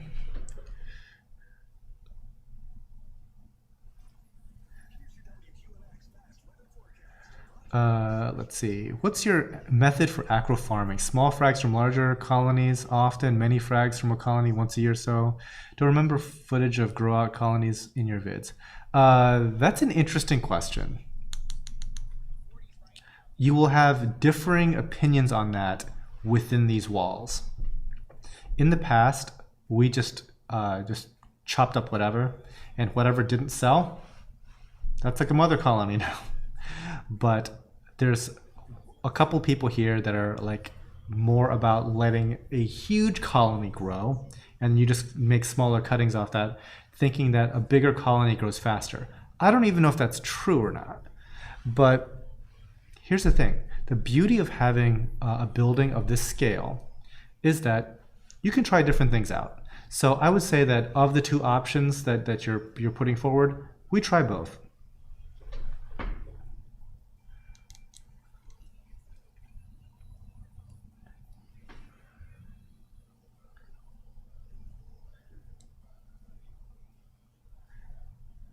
Ellery Wong, dip Bayer primarily, but may try potassium chloride next. Have not tried potassium chloride, not that I know of. Bayer Advance is super nasty. It really is. Like, sometimes you think that, oh, maybe this is what I'm feeling is just in my head. And then you realize, like, there's no way this is just in my head. Like, I never feel like this. It's bad. Yeah, large neoprene shoulder-high gloves. And I'll tell you, I wonder if I should wear a gas mask. Yeah, like that stuff, that bio-advanced stuff, Bayer, whatever, it is not to be played with. Like, not even a little bit. It's illegal in a lot of places for a good reason, I think. Yeah, it's pretty bad.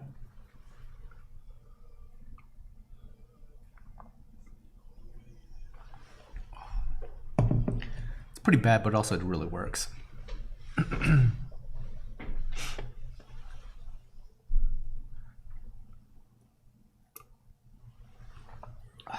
What number are we on? 100 and something, I take it? 135. Chalices are another thing that I really want to get more into. Like, there's so many cool ones out there. Now, chalices are like a huge like umbrella term, right? It describes all kinds of different corals that are kind of like flat looking, multicolored, grow out in like kind of like plate-like chalice shapes. And so in that sense, all chalices are not made equal. The ones that seem to do the best for us tend to be these small polyped guys. And like, I think they might be Oxypora, I'm not really sure. But there are ones with like larger eyes that tend to be a lot more slow growing. And I wish that we would have some more success with some of those, because those tend to be extremely challenging to keep, like long term, like the really crazy ones. I saw one that was like some insane rainbow, but I knew I couldn't touch it. Like I can't do it. It's like that type of chalice just does not do well. But yeah, that's why we kind of stick with a lot of like the smaller polyped guys. And I'm still looking out for a really nice Indonesian rainbow.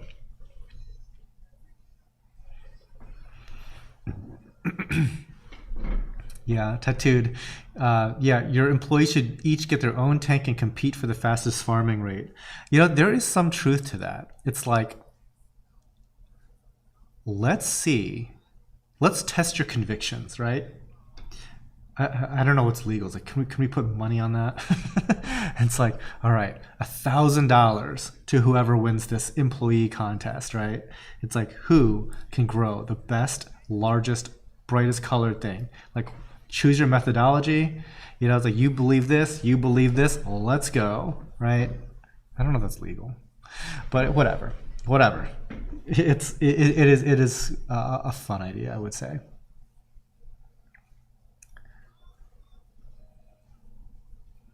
Nikolai, if you ever come to Denmark and have some of our food, you can have a frag of my Rainbow Crunch chalice. Thank you. Well, that's awesome. You know, here's the thing. I am super adventurous when it comes to food. I'm just like repeating what somebody else had said about the food in like the Scandinavian countries. Okay. I was about to ask, like, what is kind of like a traditional staple meal, but then it's like, I wouldn't know what any of this stuff was.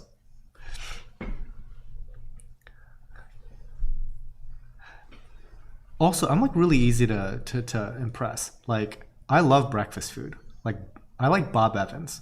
Like, I like fancy restaurants. I also like Bob Evans.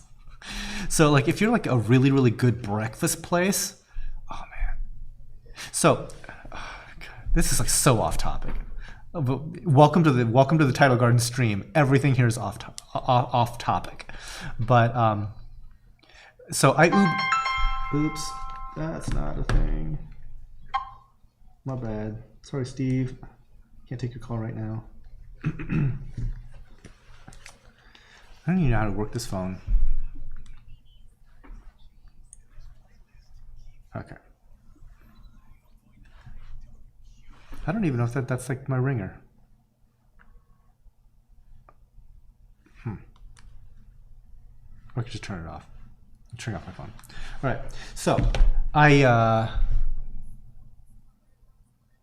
I get a lot of stuff on Uber Eats, and there are like some really good breakfast joints, and unfortunately there's no delivery available for them.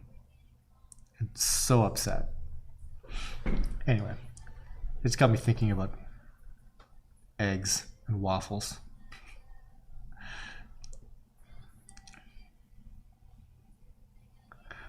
Open sandwich on rye bread, often with fish. Interesting.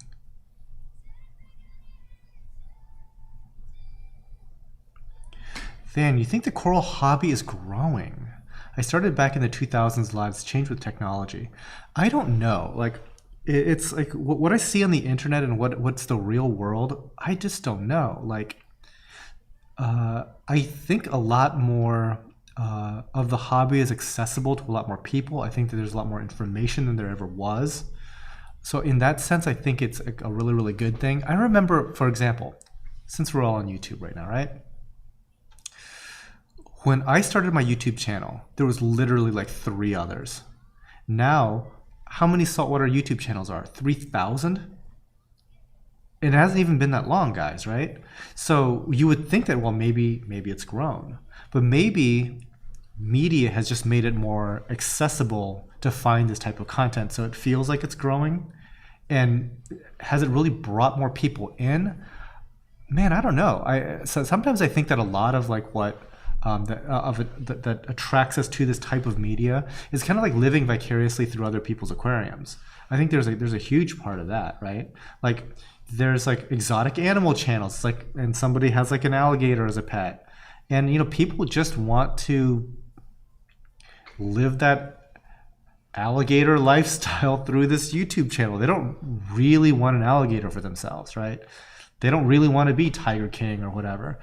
But and I wonder if that is a thing that's going on right now that we're seeing online, or if people are actually going out and buying more aquariums and getting into the hobby for themselves. Like that, I just don't know. But there's definitely a lot more exposure for the hobby. Like, I think that there's a lot less chance for like misconceptions. Well, there's still plenty of misconceptions, let's be real. Like, plenty of people come over for like business or something, like, right? Like a shipping manager or something like that. They're like, what is all this? Right? It's like, they don't know what's in these aquariums at all. They don't know what a coral is, blah, blah, blah, right? So obviously there's still plenty of room for misconceptions. But at the same time, now there's a ton of media. And if you want to search out the information, it's readily available. And perhaps with more people being successful in the hobby can grow from that. Flip side of things, I've heard from like people that back when trade shows were a thing, when they went to like Interzoo in Germany or something like that, or one of these like really big pet expos, that the aquatics side of things were like getting really, really, really small, and most of the real estate is like dog, cat, reptile type stuff, but not so much like the aquarium side. So I don't know. I do not know. Long story to get back to, I'm not sure.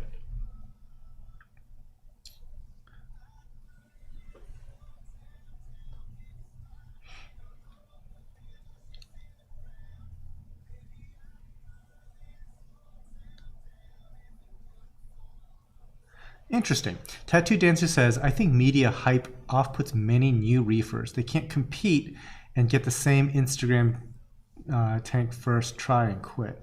Well, that's interesting because I think that for every other thing, it's like the exact opposite, right?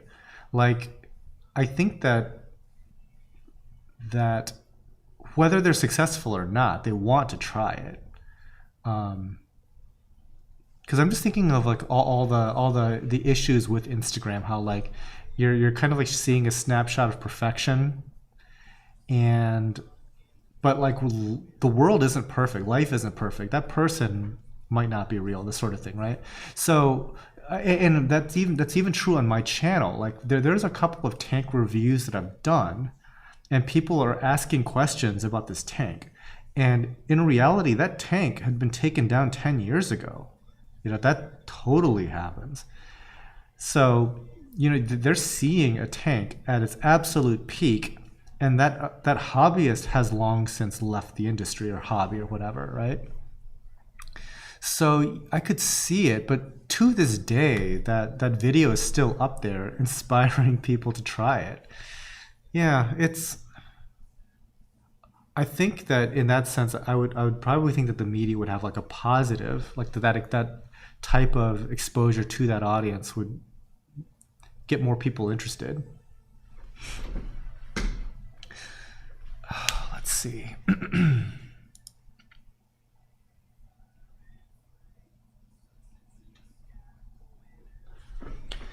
Interesting.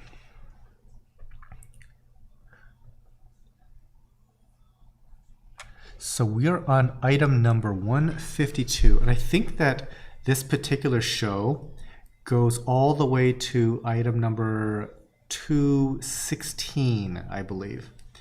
And I don't know if I'm thinking in the future we're going to have more variety. So I wonder how long these shows are going to eventually end up going for, or if we just like do something entirely different. Not sure. But in the past, we did these shows that were about 3 hours long because I didn't time and space out all these things. So it was kind of like I would just like stay on a particular coral for too long and then skip through a whole bunch of them real fast.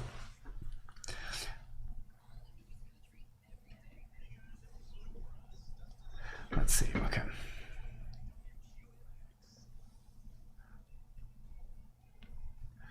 John Doe, let's see, what needs to happen for reef lighting to come down in price? There's a lot of really inexpensive lights out there. What do you mean? I mean, LEDs when they first came out were like super expensive. And now at the tip-top tier, they're still expensive. But the gap between those tip-top tier lights and some other lights that are pretty okay, fairly that gap is huge, right? So you could totally find LEDs for cheap price. You can find T5 fixtures for super cheap price. Yeah, and here's the thing, and I guess this would be to Tattoo Dancer's point, is that I think for a beginner that hops into this hobby and thinks that he needs to spend insane amounts of money because he sees Tidal Garden's channel, let's just say, like, what on my channel isn't super expensive, right? But guys, like, there are degrees of making it work that you can do to do this hobby very, very, very inexpensively. I think that, and I'm probably preaching to the choir here, okay? You can make a stupendously successful reef aquarium that costs next to nothing. So why didn't I do that? It's because there's like certain benefits to spending the money that I want, and it is worth it for me to spend the money.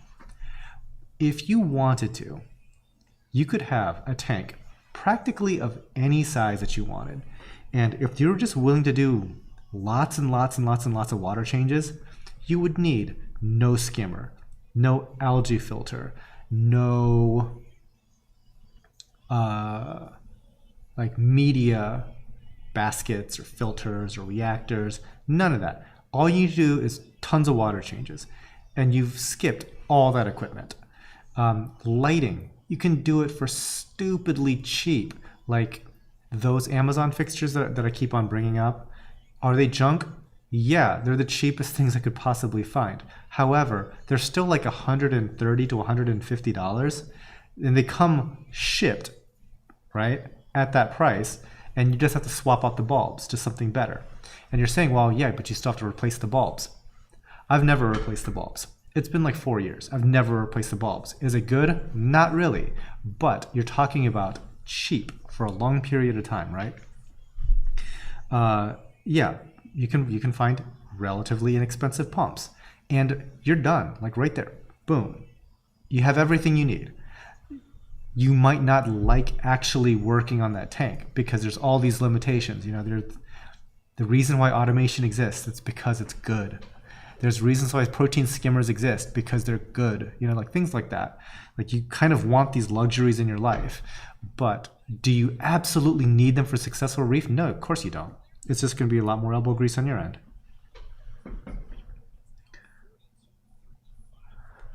Let's see.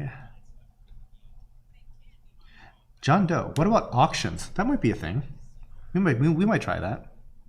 Might have to like get a plugin for our website, which we might have to rebuild the entire website to do.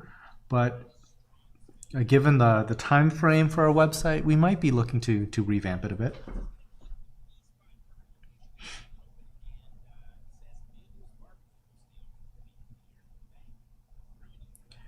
Let's see. Is the right name on 156? It said ping, but I saw green. It might be wrong. I didn't really check. Let's see. Rainier. How long does it take to record your coral video for the live stream? These days, Becca shoots it. It takes her ballpark, I don't know, maybe like 6 hours. Then it takes me a few hours to actually edit it all. So a little bit. Yeah. I mean, no matter what, like you're filming for 40 some odd seconds per coral. So there's like not a real good way to speed that up, short of getting an entire separate camera system with motorized slider, with lighting, and you would split that up amongst 2 people. You could do that.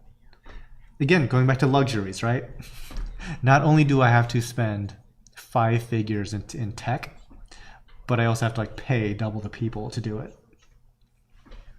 But yeah, it's possible. Facebook does not allow coral sales, Harkins. We used to do like a live simulcast of this on YouTube and Facebook together, but that has not been a thing. Like, I think that I'm sure that selling still happens on Facebook to some degree, but I think it happens in like closed groups, and it's like it's all like code words, You know, when people are asking for price, but they're not actually asking, you know, that type of thing. Kirk, how much flow do you think zoanthids should be kept in? These days, I think they would do better in higher flow. Reason being that I think a lot of times zoanthids in particular struggle is because they just get too dirty and stuff settling on them, and they're not able to slough off enough. So I think that higher flow definitely will help them out a lot. One little story that I can pass on is that I've seen like somebody growing some regular little tiny zoas on the side of his overflow box, and it was just getting a lot of flow right there. So it's two things. One, it's vertically growing, right?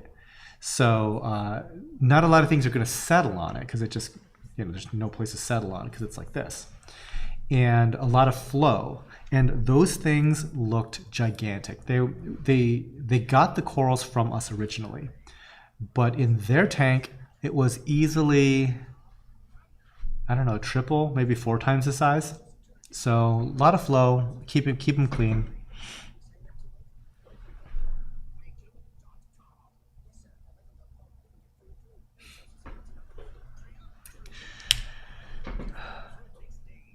Angel Dumancella. I'm sorry if I just butchered your name. Apologies. Well, there goes my Christmas money. It can be done. Like you can certainly do some work on your budget in this hobby. I was talking to somebody. I think it was like an accountant with the state or something like that. It's like a workers' comp thing. I don't know.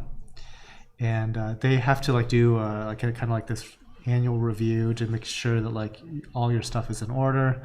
And this person was just like saying, "Yeah, I don't know anything about corals." And I didn't realize that the type of prices they sell for. And I'm like, yeah, some of them are cheap, but it is definitely not a cheap hobby. Yeah, because I think that she probably sell like the really expensive stuff, like in the what you see is what you get section of like Tidal Gardens. It's like, yeah, there's some doozies in that section, no doubt. But then again, you know, I'd say that the average is quite a lot less. But yeah, if you have a reef aquarium, you could absolutely spend a small fortune. Speaking from experience there.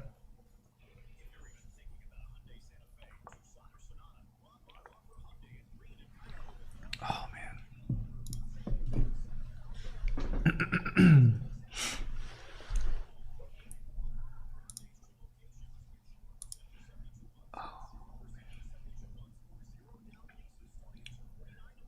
Good times.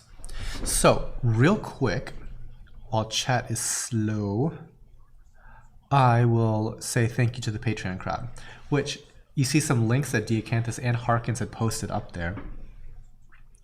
I told that funny story before about like how this particular stream actually got demonetized, and yeah, it was crazy because like it literally hadn't even started yet when it got demonetized. I'm like, oh, great. So getting like the direct support of Patreon folks as well as the YouTube membership folks, highly appreciated. So anyway, real quick, they get shout outs. Bill Russell, Brandy Camp, Christopher Frame, Jeremy Altman, Joseph Debo, Alan Jackson, Chuck Admire, Diju, I always struggle with that one, Ernest Wallace, Gene A. Van Voorst, Greg Zimmerman, Gwen Nicodemus, Hal Scott, Harkins, thank you, Jordan, Keith Singer, Kevin Cortez, Lisa Clow, Phil Harton, Puddle Aquatics, Reef Infidel, Rico's Aquariums, Rigoberto Rodriguez, Ryan Kern, Santa Nomine, Scotty D, Skylar Korn, Sue Hemmons, The Classroom Reef, Thomas Tarrant, Zara McIntosh, Rebecca Hall, and Tim Garner. Thank you guys so much. And lastly, the YouTube members. Again, new person that just joined today, Jake McCoy, 328 Reef, Deidre Zuener, 2 Please Coral Reefs, and Hal Scott. Thank you, can't talk. Thank you guys so much.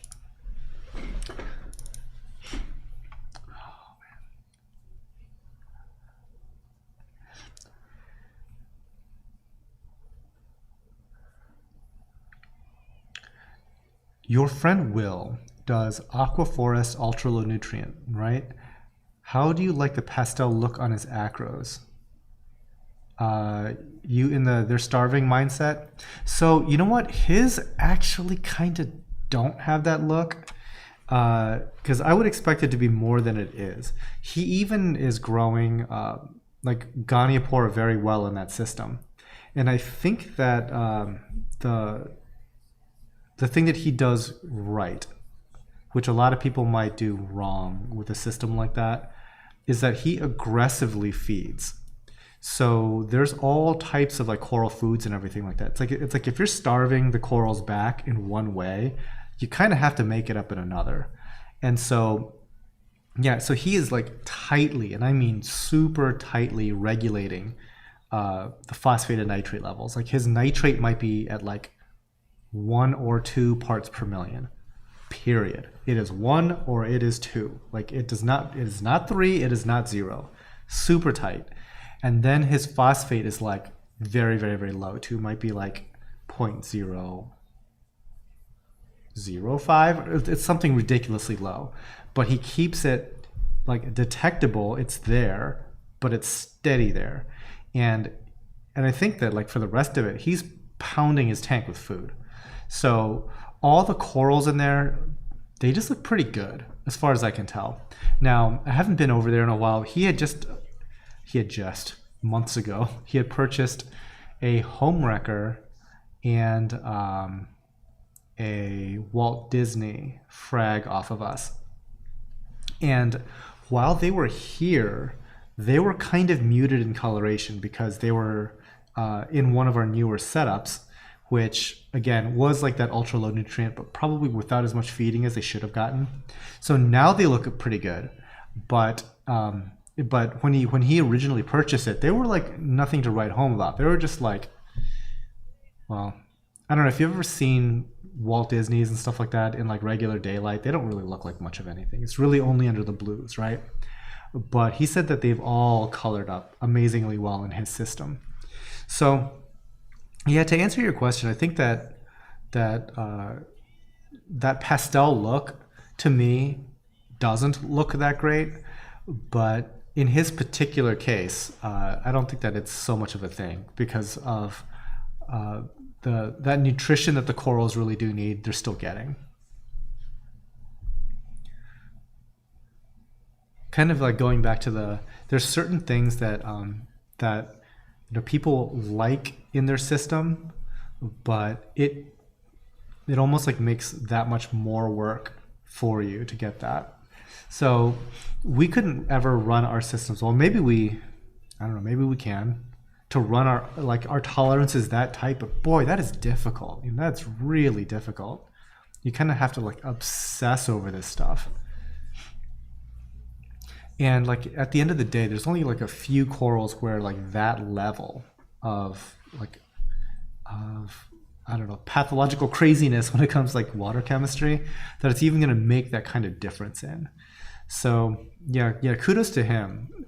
But yeah, anything outside of just like one aquarium where you're doing that might get a little bit too insane. Too crazy for me anyway. Need to check something on the website real quick. Just checking the things.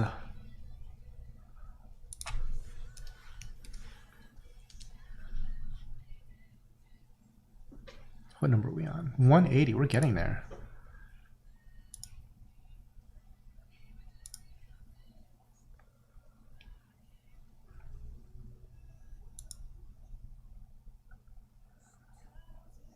Sorry that I'm not talking. I'm like checking something. Something like popped up on my screen.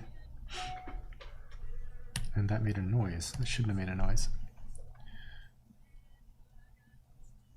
Okay, cool. All right.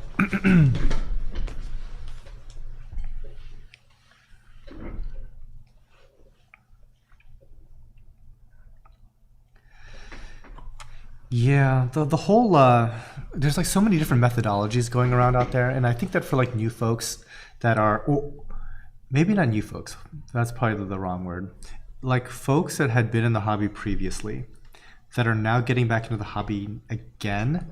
I think that a lot of there's a lot of feeling that, oh man, I need to like catch back up with all the new stuff. But in reality, a lot of stuff is more similar than than it is different, and like keeping it ultra simple does you so much good. I think that sometimes like because maybe it's the Instagram thing again, right? Where you think you need something because somebody is having some success with it. That's going to lead to some disappointment. Like certain things work better for certain people because of the way that they keep their tank, and what works for them might not necessarily work for you. Like the stuff that Will does, it doesn't really work out so well for me. But yeah, it works out pretty darn good for him. And there's so many different ways to be successful. It's almost like the key isn't to really emulate anybody else's out there. It's really just to develop your own methodology that works for your lifestyle, that works for your budget, and the level of care that you're really going to want to throw at this.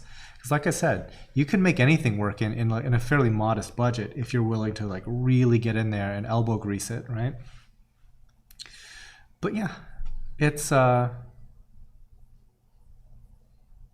yeah, there's a lot to take in. Like somebody was asking earlier about like Triton method. Somebody's asking about aquaforest.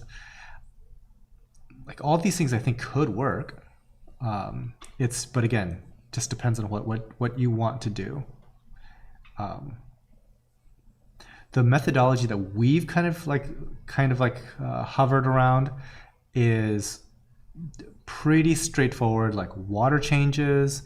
It's about like protein skimmer, calcium reactor, real basic supplementation, feeding fairly heavily, and good lighting, good flow, but like not insane on either one of those, I would say. Like if there's any bit of insanity, it's probably the lighting that we went with, but the flow that we went with is probably not like too crazy. I mean, we were using just like closed loops and stuff like that. But I know that there's plenty of aquariums with a lot more flow, a lot more exotic products going on there. Yeah, pretty straightforward. And like we used like a really inexpensive salt from Omega C. We haven't really explored changing salts, but there's always like that wonder in the back of your head, right? It's like, would we be getting better results if we changed our salt? I mean, salt does matter. It's not like completely meaningless. So like one of the things that we wanted to think about trying was like maybe like Tropic Marine. Like they've had such like high marks, but the price is like so high, and like for like a place like us where we go through quite a bit of salt, it's like I don't know if I can justify that. That's a lot. So anyway, there's always like ways that you can kind of like psych yourself out and starting to tweak certain things.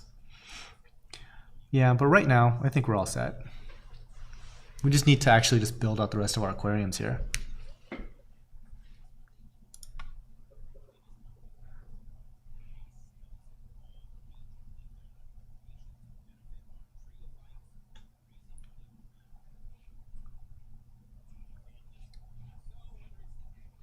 I am seeing some weird numbers. I wonder what's up with that. So okay, I have like this concurrent number of people watching, right? There's 3 different numbers I'm seeing that are not similar. So I'm like, how many people are on the stream? It's really bizarre.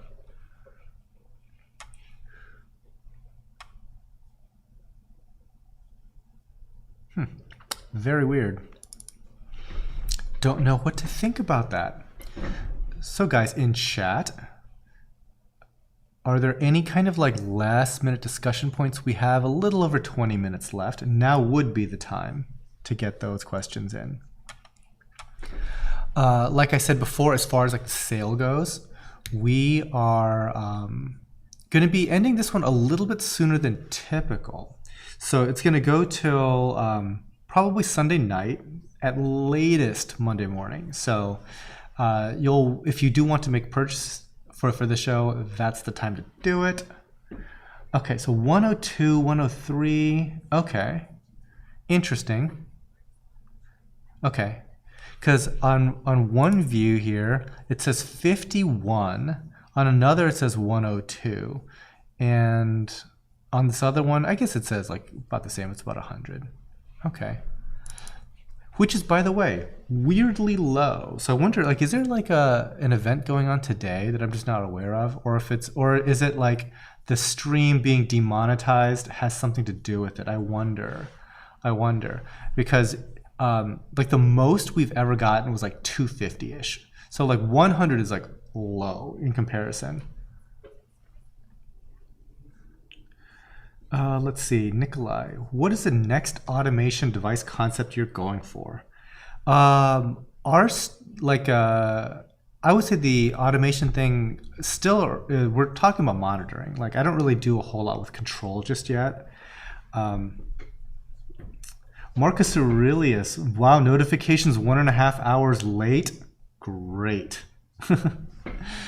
No, there's something weird about this stream. I mean, I was telling like you guys, like the fact that it showed up like as an unmonetized stream days before it even started is super duper weird, right? Let's see. Let's see, Danny's Aquariums, hello. Fellow YouTuber Danny's Aquariums. Humble Fish is on Melev's. I know who Mark is, but I don't know who Humble Fish is. Let's see, too many Black Friday things this week. Is it even Black Friday though? Isn't it like next week? Oh boy. So let's see. Is Tidal Gardens open to the public by appointment only? Actually, it's kind of neither right now. So if you were to purchase corals online, you can pick them up locally, but the facilities are not open for like walkthrough or anything like that. We would just be bringing the orders to your vehicle. Hopefully that'll change in the future, but yeah, previously we would have like an appointment system where people would come in and they could shop, but right now we are not having that.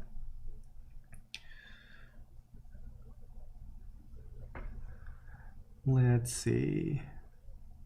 Yeah, I think it's demonetization for sure. I expect that because I think that like so much of like YouTube is algorithm based.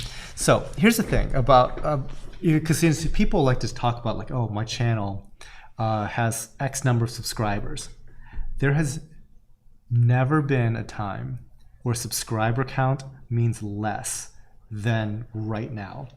There are channels with, no joke, 2 million subscribers, 3 million subscribers that have fewer views per video than I do. Like if I was to somehow miraculously publish a video about some relatively mainstream aquarium topic, like let's talk about protein skimmers and like, you know, what features I like on a protein skimmer, right? That video will smash the last 5 videos that they put out. That should never happen if that subscriber thing mattered, okay? There's no way that their 5 million or however many million subscribers they have versus my 82,000 subscribers should ever be close, let alone me getting more views on my video, right? So the way I see the whole subscriber thing, okay, so my whole point wasn't really about subscribers. It was that the algorithm dictates everything. So the fact that my blank non-starter of a live stream got demonetized probably cost me half of the viewership right off the bat. It would not surprise me. Shim Sham Blue. If I buy something today, would you hold it for 2 weeks? Don't have my lights yet. We could. I mean, 2 weeks is a while. Like I'd say that's like the outer edge of what we would do. But yeah, just send an email along with it. Let's see. Do we offer larger colonies for sale? Occasionally, yes. Not usually of stuff like Favites that you're seeing on screen right now. If you were to find larger colonies, it would be on the What You See Is What You Get section of the site. Sometimes, even on this live show, you might even see like there's a large colony of such and such, but that's not too common. Yeah, Nikolai Morel, I'm subscribed to so much stuff I never watch. True. But what's weird is like there are things that there's stuff that you're subscribed to that they'll never even show you. Like it's once your behavior has changed to something else, they just take you on that roller coaster. Let's see. Snap goes bruh. What places in the States ship to Canada? Not too many. None that I know of actually. David is asking, are there any corals that you know of that can survive being placed extremely close to power heads? Extremely close to power heads. There's certain things that like a lot of flow. Yeah, somebody has suggested green star polyps. That's up there. That's up there on the list. Zoanthids probably. Yeah.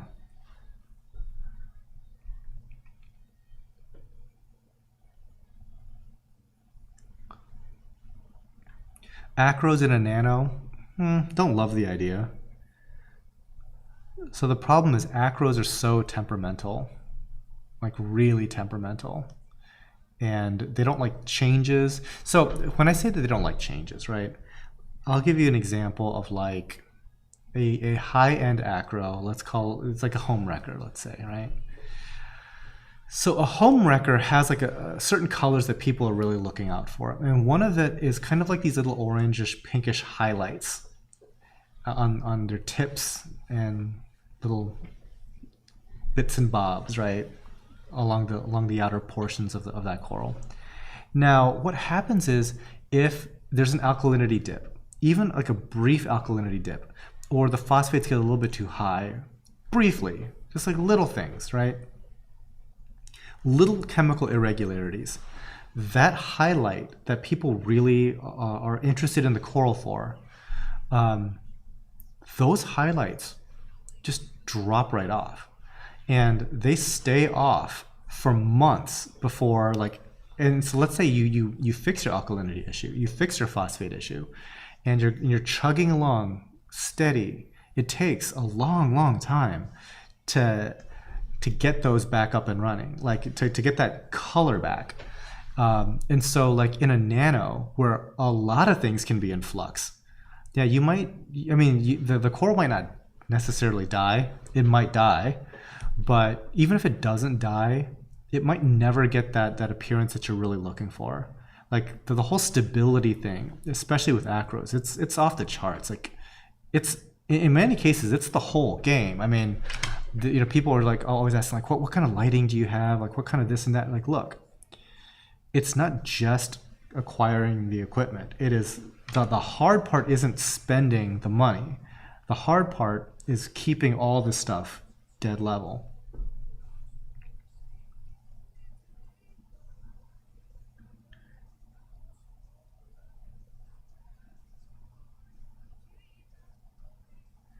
Okay. So, got a 7-foot frag tank, bare bottom. Which snails did you recommend to keep clean, to help keep clean? So, the easiest snails to get, I think, are Astrea snails. They do a really good job. My absolute favorite snails are trochuses because they can flip themselves over and they can also breed. The problem is those don't ship very well, and They're very expensive, very expensive. So given the choice, if you can find local trochuses, local to you, get those. If not, Astrias will do a fine job.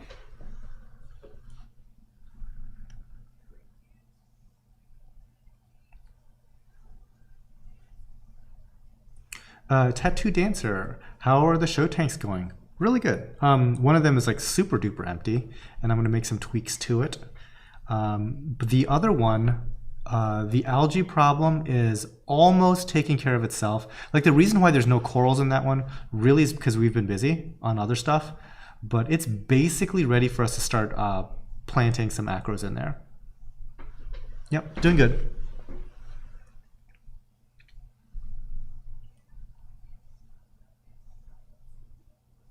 Let's see, what corals are okay directly on the substrate, and which ones would you never recommend on the substrate?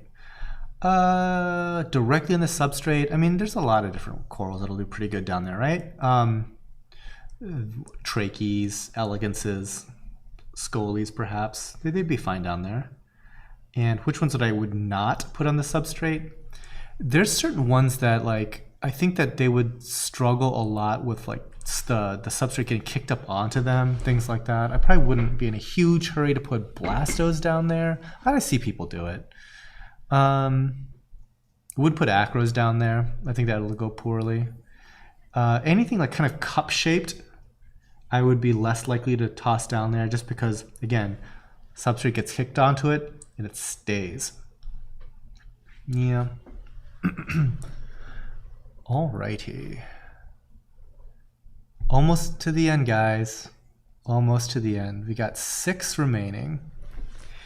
So, anyways, last second chance on questions, but thank you guys so much for powering through the YouTube algorithm to come hang out with me. It's been very cool. This is the only live show that we're having for this month. We are running different specials every week throughout the month, but the discounts on this live show are pretty deep compared to all those actually. For those of you that are new and want to purchase, you can go to tidalgardens.com/live. Check out just like it's a regular item. So if you wanted, for example, item 211, just toss it into your shopping cart. Shipping is now lowered. It is now $29.99. down from $39.99, and it's free over $250. Any last things? This show, like you can purchase corals from this show up until about Sunday night, let's say. We are ending it. Usually, it even goes a little bit into the next week, but because of like the November sales, because of like the weird math logic and stuff, it's better just to end the show and then start the next sale so that there's no like weirdness going on there. But anyhow, thanks so much. Hope you guys enjoy the rest of your weekend. I don't have anything planned for tomorrow, which is amazing. I desperately need that time off now. So anyhow, that's great. Good stuff, right? Like you know you're doing okay when like your ideal Sunday is literally to do nothing at all. And that's me tomorrow. That's what I'm all about. And I'm sure I'm gonna fail spectacularly at that. Something's gonna come up and keep me busy. But hopefully, fingers crossed, I'll be doing a whole lot of nothing. As far as like this week's shipping, I should mention that we're just gonna be shipping on Monday and Tuesday because of all the different holiday related things. Because UPS is not shipping for like the Thanksgiving area on the calendar, so you have to kind of play that by ear. But Monday and Tuesday is all we're expecting. Have a beer, Than. Pretty sure I gave away all that. Let's see. Yep. That's it. Thank you all again. If you're feeling like ultra generous, you can do the Patreon thing, the YouTube membership thing, but certainly not mandatory. Your attendance is all that matters, right? Let's see, what is the last coral on this? I forget. Oh, I think I remember now. For the folks that were asking about Goniopora, there's this microbe, but I think that number 216 is the Goni.